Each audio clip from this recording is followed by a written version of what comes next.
Meadowbrook Estates, Connecticut. 2:15 a.m. on a November night when frost kissed every mansion window. Security guard Ben Martinez walked his usual patrol route, his weathered work boots silent on the pristine sidewalks, where each house cost more than he'd earn in 10 lifetimes. Then he heard it, a sound that made his blood freeze. Not the gentle crying of sleepy children, but raw, desperate screaming that shattered the millionaire's paradise like a glass. 2 voices, tiny, terrified, 4 hours straight without pause. From the biggest mansion on the block, warm light spilled through floor-to-ceiling windows, revealing a blonde woman in silk pajamas pacing frantically, clutching 2 small figures, who thrashed in her arms like drowning swimmers. Ben's calloused fingers found the battered harmonica in his jacket pocket, the one he carried every shift to remember Maria. Gone 3 years now. He lifted it to his lips and played the lullaby his dead wife had hummed to their daughter, Emma. Something impossible happened. The screaming stopped. 2 6-year-old faces pressed against the upstairs window, staring down at him with wide, wonder-filled eyes. For the first time in 4 months, Tyler and Sophia Blackwood drifted into peaceful sleep. How could a simple melody accomplish what $500 sleeping pills couldn't? Ben had been working the night shift at Meadowbrook for 1 year now, 10 p.m. to 6 a.m., earning $18 an hour protecting houses that cost more than small countries. His 11-year-old daughter Emma slept at their elderly neighbor Mrs. Peterson's apartment every night, a cramped space that smelled like lavender and instant coffee. He chose the night shift because it paid better than day work, and because Emma was old enough now to understand why Daddy couldn't tuck her in anymore. The harmonica had been Maria's idea back when she worked day shifts at the children's hospital, and Ben could still play lullabies at bedtime. Those felt like someone else's memories now.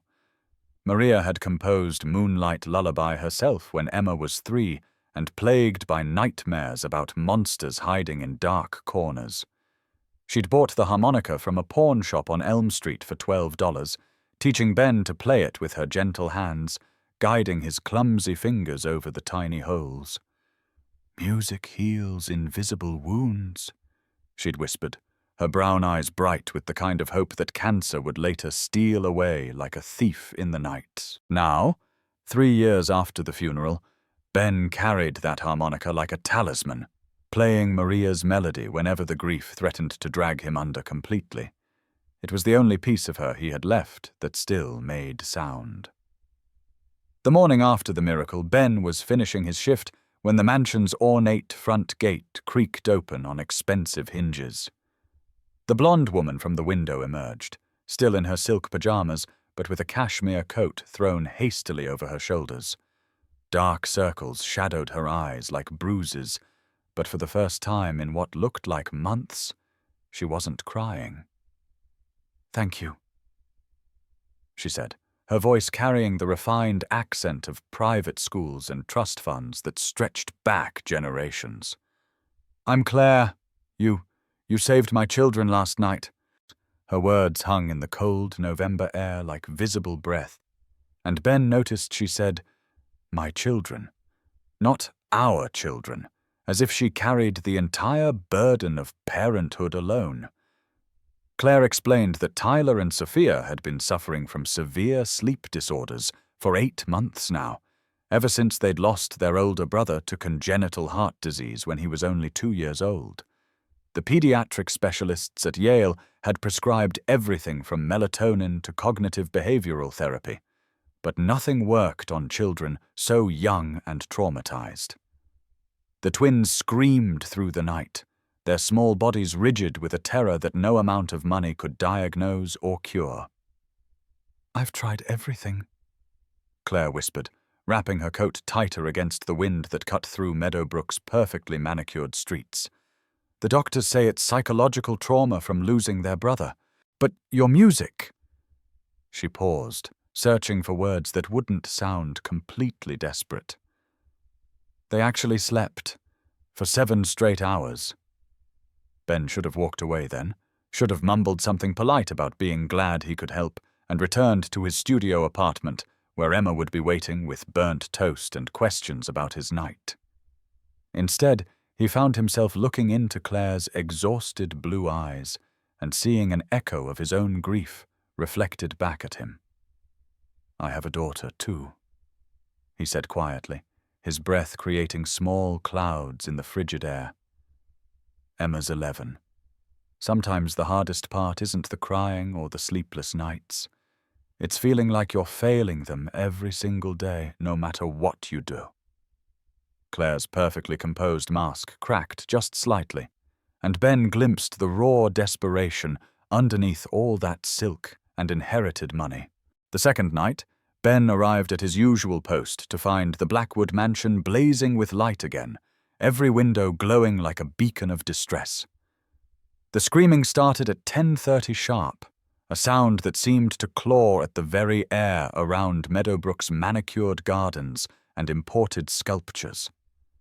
By midnight, Ben couldn't stand it anymore, the sound drilling into his skull like a dentist's tool. He positioned himself directly beneath the children's bedroom window and began to play Moonlight Lullaby, the notes floating up through the darkness like silver threads connecting earth to sky.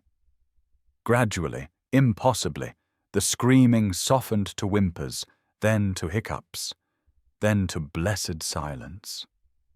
Clare appeared at the window this time, not crying but listening with an expression of wonder that made her look 10 years younger. When Ben finished playing, Clare came outside with 2 steaming cups of coffee, the expensive kind that probably cost more than his hourly wage. Her feet were bare on the frost-covered flagstones, but she didn't seem to notice the cold. "Would you mind playing closer to the house?" she asked, gesturing toward the mansion's sprawling backyard with its Olympic-sized pool and tennis court. "I think the music might work better if you were actually in the garden, near their window." It was the first time in Ben's year of working at Meadowbrook that he'd stepped onto private property, but Clare's desperate hope made the class divide seem insignificant in that moment. As he played beneath the children's window, Tyler and Sophia pressed their small faces against the glass, no longer screaming, but mesmerized by the gentle melody drifting up from their own backyard. By the third weekend, something had shifted in the careful balance of Ben's life. Clare had started asking about Emma, wondering aloud whether his daughter might like to meet Tyler and Sophia, whether children healing each other might work better than adults trying to fix everything. Ben brought Emma on Saturday afternoon, watching nervously as his daughter surveyed the mansion's intimidating grandeur with wide eyes. Emma was initially shy around the 2 younger children, unsure how to navigate the vast playground of marble fountains and imported roses that cost more than most people's cars. Tyler and Sophia hid behind their mother's legs, their trauma making them wary of any new faces or unexpected sounds. But when Ben played his harmonica in the garden, something magical happened that no child psychologist had been able to create. All 3 children gravitated toward the music like flowers turning toward sunlight, Emma sitting cross-legged on the perfectly manicured grass, while the twins perched cautiously on their mother's lap.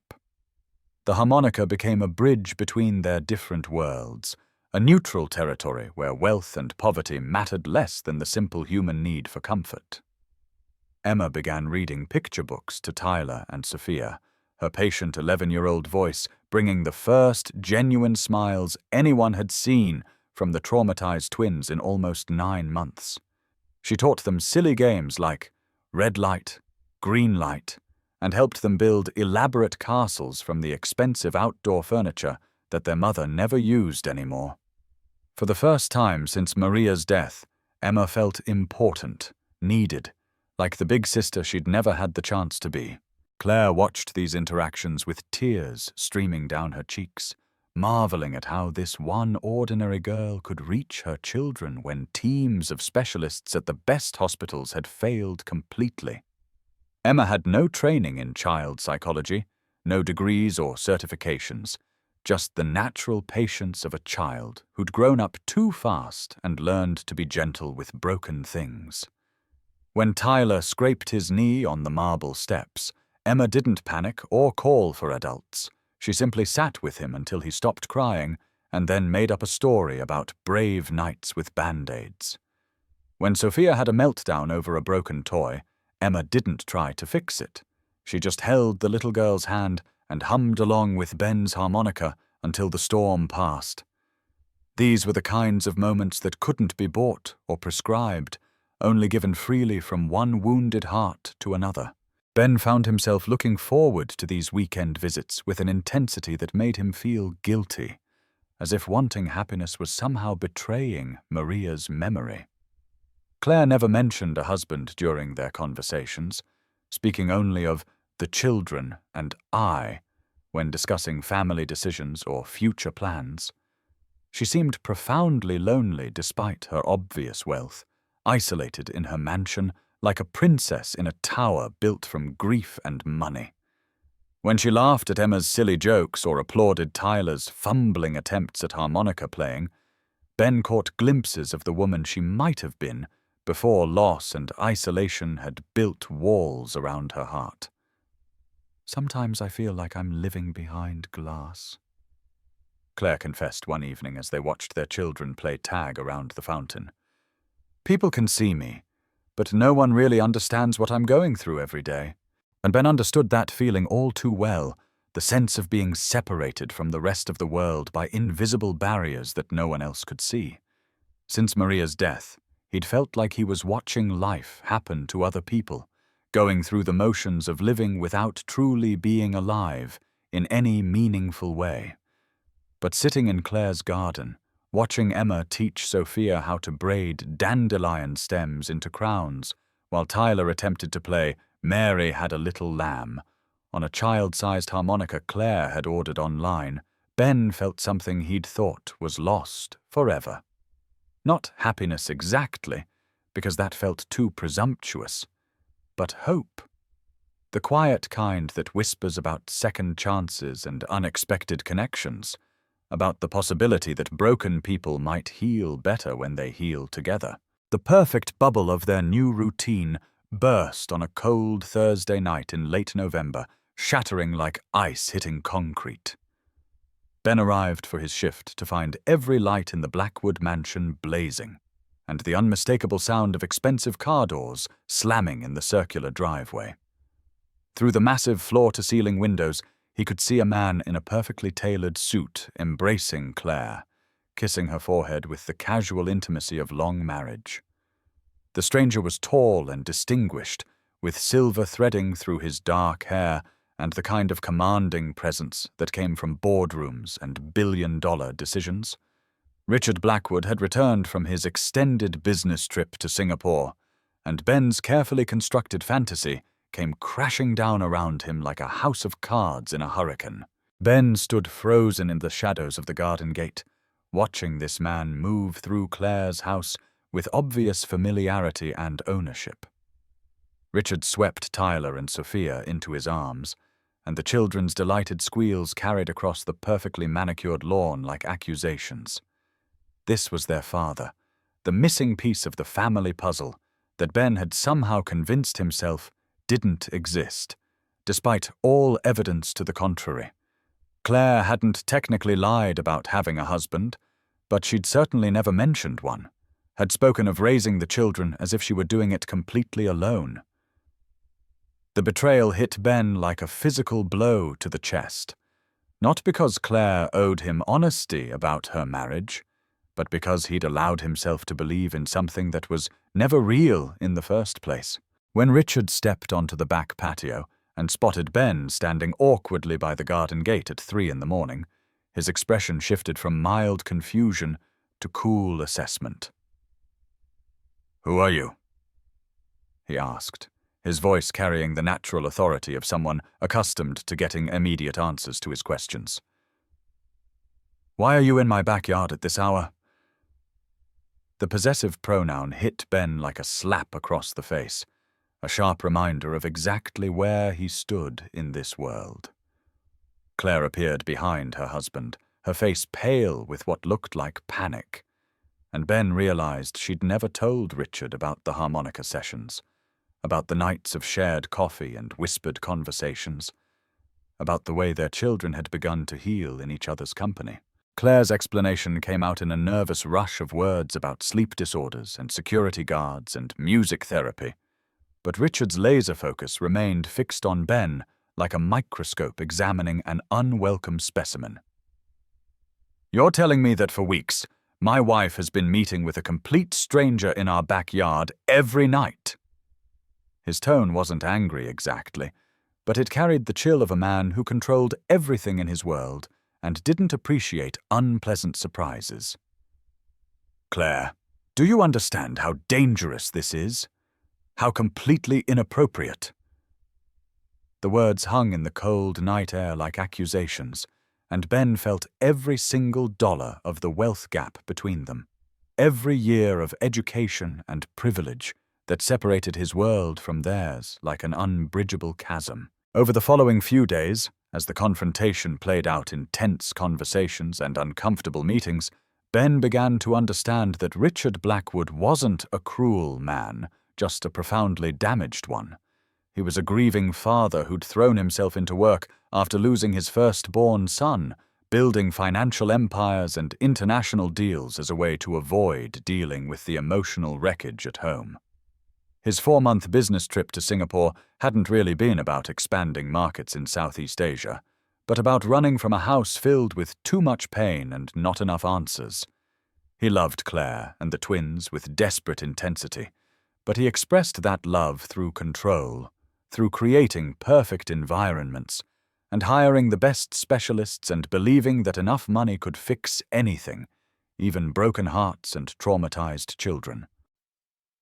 "I appreciate what you've done for my family," Richard told Ben during a formal meeting at the mansion the next morning, his voice carrying the tone of a CEO wrapping up a business transaction. "But we don't need your help anymore. I'm home now, and I can take care of my own children properly." There was no malice in his words, just the absolute certainty of a man who'd never doubted his ability to solve problems through sheer force of will and unlimited financial resources. He offered Ben a check for $5,000, payment for services rendered, a neat transaction that would close the books on this complicated chapter of their lives forever. The check sat on Richard's mahogany desk like an insult wrapped in expensive paper, reducing weeks of genuine connection to a simple monetary exchange. Ben stared at that check for a long moment, feeling something precious die inside his chest, like a flame being snuffed out.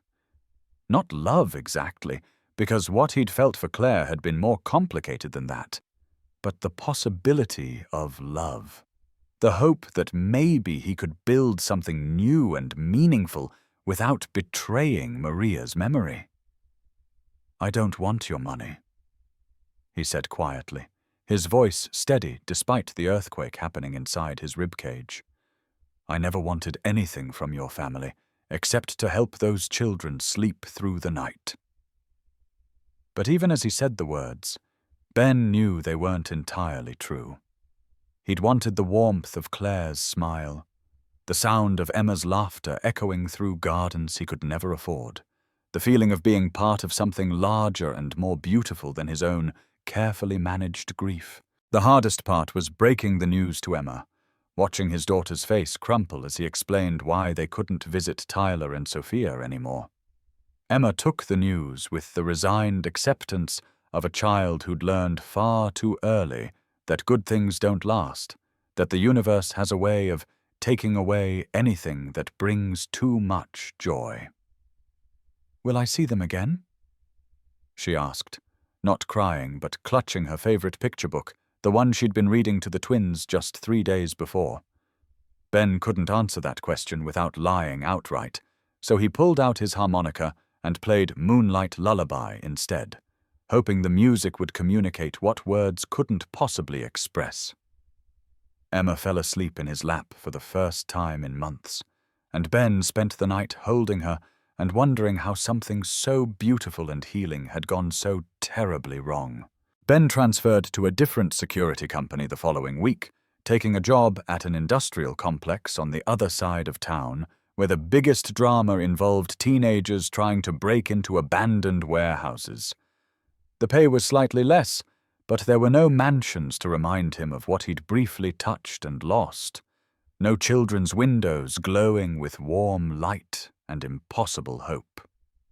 He threw himself into his new work with grim determination, picking up extra shifts whenever possible and saving every penny he could manage.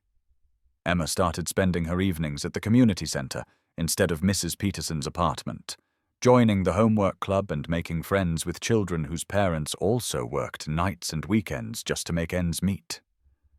3 weeks into his new routine, Ben's phone rang at 2:17 in the morning, shattering his fitful sleep like an alarm bell.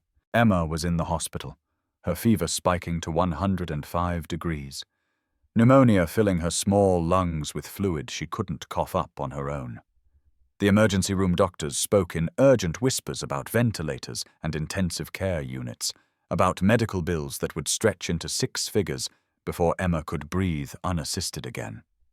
Ben's insurance would cover some of the costs, but nowhere near enough, and the hospital's financial counselor spoke in careful euphemisms about payment plans and charity care applications that might help bridge the impossible gap. The irony wasn't lost on Ben that Richard Blackwood could have paid Emma's entire medical bill with the spare change from his couch cushions. Ben slept in an uncomfortable chair beside Emma's hospital bed, holding her small hand and playing Moonlight Lullaby softly whenever she stirred in her medicated sleep. The ICU was a symphony of beeping machines and hushed conversations, nurses moving like ghosts between beds, filled with other people's worst nightmares, come to life. On the 4th night, delirious with exhaustion and fear, Ben woke from a brief doze to find someone sitting in the visitor's chair across from him. Clare looked different somehow, smaller and more fragile than he remembered, dressed in simple jeans and a worn sweater instead of silk pajamas and cashmere coats. She was holding his harmonica, turning it over in her hands like a rosary or a prayer. "I paid the hospital bill," she said without any preamble, her voice steady despite the tears tracking down her cheeks like silver rivers. "Don't refuse this. Don't make it about pride or charity or any of that nonsense. Just let me do this one thing for you and Emma." Ben started to protest, his automatic response to charity kicking in despite his desperate circumstances, but Clare held up her hand to stop him.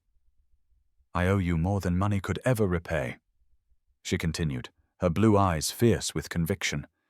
"You gave me back my children's sleep, yes, but you gave me something else too.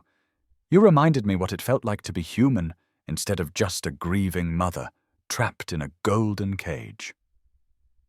The truth came out slowly over the next few days, in whispered conversations beside Emma's hospital bed, while machines monitored her slow recovery.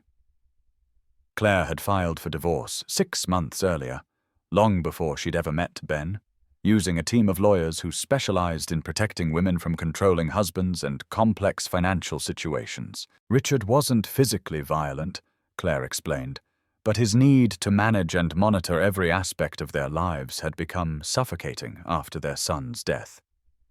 He'd installed security cameras throughout their home, monitored her phone calls and emails, chose her therapists and decided which friends she could see and which activities were appropriate for the children. "He loves us," Clare said, playing with the harmonica's worn metal surface. "But the way you love a collection of rare paintings, something to be protected and displayed, not lived with or truly known." Clare had been secretly learning to play harmonica from YouTube videos, practicing Maria's lullaby until her lips bled and her fingers cramped from holding the tiny instrument. She'd wanted to understand the music that had reached her children when nothing else could, to connect with the magic that Ben had brought into their lives like a gift from another world. "I'm not trying to replace Maria," she said, playing a halting, imperfect version of Moonlight Lullaby. That was clumsy, but heartfelt. I just wanted to be part of something beautiful instead of just broken all the time. The melody was rough around the edges, missing some of the subtle grace notes that Maria had woven into the original composition, but it carried something else, something that made Ben's chest tight with unexpected emotion. Emma woke up on the 7th day, her fever finally breaking as weak winter sunlight streamed through the hospital window like a benediction. Her first words, spoken in a voice still rough from the ventilator, were questions about Tyler and Sophia, whether they were still having nightmares, whether someone was playing music for them in the dark hours before dawn. When Clare explained that she and Richard were divorcing, that she'd moved into a smaller house just 10 minutes from Ben's apartment complex, Emma smiled for the first time since getting sick. "Maybe," she whispered, her words barely audible but full of hope. "Maybe we could all have sleepovers sometimes, like a real family, but different." It took 6 more months for all the legal proceedings to finalize. 6 months of custody negotiations and asset divisions, and Richard's gradually growing understanding that he couldn't control his way back to happiness. Ben and Clare moved slowly, carefully, like people who'd been burned before and weren't entirely sure they could trust the warmth they felt growing between them. They had dinner together twice a week, took the children to parks and movies and museums, built something steady and real without rushing toward definitions or promises they might not be able to keep. The harmonica traveled between houses now. No longer Ben's solitary connection to Maria, but something shared, a bridge between past and future that all 4 of them could cross when they needed to. Emma flourished in her role as big sister to Tyler and Sophia, teaching them to ride bikes and helping with homework and reading bedtime stories when nightmares still occasionally broke through their healing sleep. The twins adored her with the uncomplicated intensity that only children can manage, following her around like devoted puppies and hanging on her every word as if she were the oracle of all wisdom. For Emma, who'd spent 3 years as the center of her father's worried attention, having younger children to care for and guide gave her life a purpose beyond just surviving each day. She was no longer just Ben's daughter, the girl whose mother had died, but Emma, the teacher, Emma the storyteller, Emma who could make Tyler laugh and help Sophia with her letters. Richard, to everyone's surprise, handled the divorce proceedings with more grace and maturity than anyone had expected from a man accustomed to winning every battle. Intensive grief counseling had helped him understand that his controlling behavior stemmed from terror rather than malice, from the desperate need to prevent any more loss in a world that had already taken far too much from his family. He moved into a sleek downtown condominium and threw himself into therapy with the same intensity he'd once reserved for hostile corporate takeovers. His relationship with Tyler and Sophia improved dramatically once he learned to be their father instead of their warden, spending weekends building blanket forts and teaching them to play chess instead of hiring professionals to manage their every activity. The Moonlight Music Foundation started small, just Clare quietly donating harmonicas to the children's wing of Yale New Haven Hospital and Ben volunteering to teach basic music therapy techniques to overwhelmed parents in the waiting rooms. But word spread quickly through social media and local news about the security guard who could soothe traumatized children with nothing more than a simple melody and infinite patience. Soon they were fielding requests from schools and community centers across Connecticut. Parents desperate for any tool that might help their own struggling children find peace in a world that often seemed designed to create anxiety and fear. Emma became an indispensable part of the program, her natural patience and gentle teaching style making her an excellent assistant instructor for the younger students who were just learning to make their first musical sounds. 1 year later, Ben still worked security, but now as a shift supervisor for a company that Richard had quietly invested in as part of his attempts to make amends for his past behavior. The investment ensured better pay and comprehensive health benefits for all the security guards, a small gesture that felt enormous to families living paycheck to paycheck. Ben had resisted the help initially, his pride bristling at what felt like charity. But Clare had convinced him that accepting Richard's investment wasn't about handouts, but about justice, a small rebalancing of a world that had always favored the wealthy over the hard-working. Emma attended the excellent public school in their district now, her education supplemented by piano lessons and art classes that Clare insisted on funding as part of her extended family responsibilities.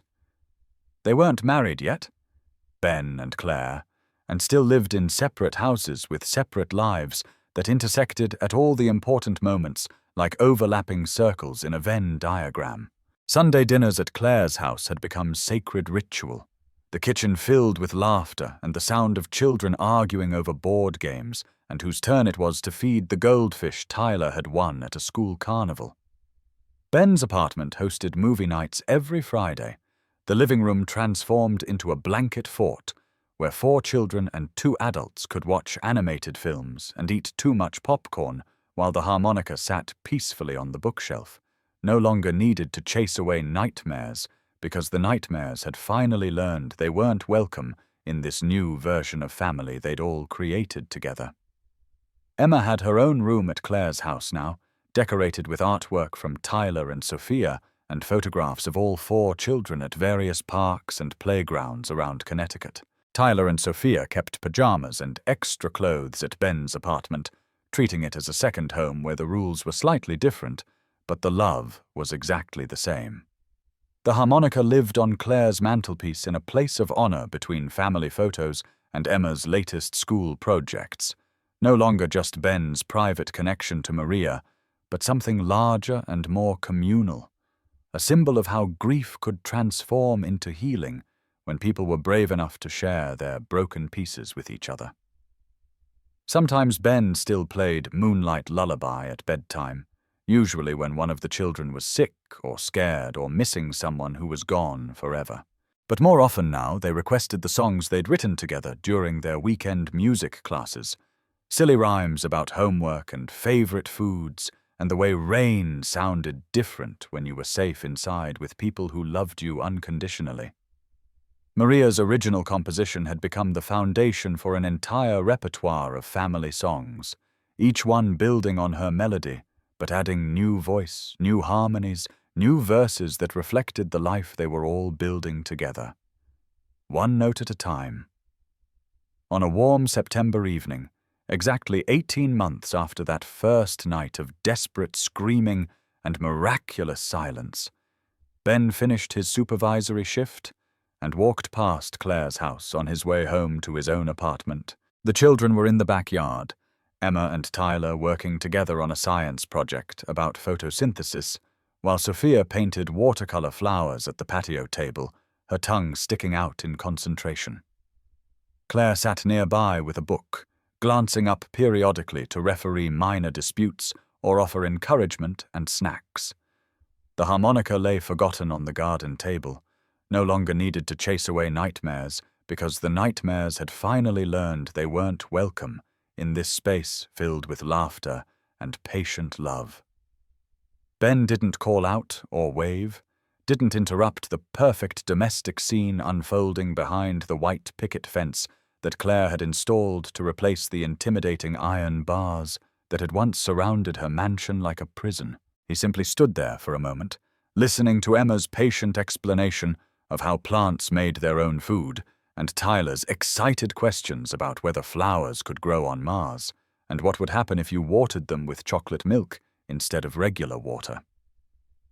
A gentle evening breeze carried the sound of their voices across the twilight air, mixing with Sophia's off-key humming of a song they'd composed together, and Clare's occasional laughter, rich and unguarded in a way that would have been impossible during those early days of silk pajamas and desperate exhaustion. This was what healing actually looked like, Ben realized as he stood there in the gathering dusk, listening to the soundtrack of their rebuilt lives. Not the dramatic crescendo of movie endings or the neat resolution of fairy tales, but the quiet accumulation of ordinary moments, dinner conversations and homework help and goodnight kisses that built a foundation strong enough to support all the love they'd learned to share. Maria had taught him to make music, but Clare and the children had taught him something even more valuable, that the most beautiful songs were the ones you created together, day by day, note by note, until the melody became so natural and integrated into your life that you forgot you were playing it at all, forgot there had ever been a time when such harmony seemed impossible. The harmonica would always carry Maria's memory, her gentle spirit woven into every note Ben played, but it no longer held him prisoner to the past, or trapped in a museum of grief that no one else could enter. Instead, it had become exactly what Maria had always intended it to be, a tool for connection rather than isolation, a way to reach across the spaces that separated one wounded heart from another and build bridges strong enough to support a family that looked nothing like the one he'd originally planned, but everything like the one he'd actually needed. And in the growing darkness of that September evening, as streetlights began to flicker on across the quiet neighborhoods of Meadowbrook and children's voices gradually faded into the comfortable silence of approaching bedtime, Ben Martinez walked home to his own small apartment, knowing that some stories don't really end at all. They just grow large enough and strong enough to hold everyone who needs them, everyone who's brave enough to add their voice to the song.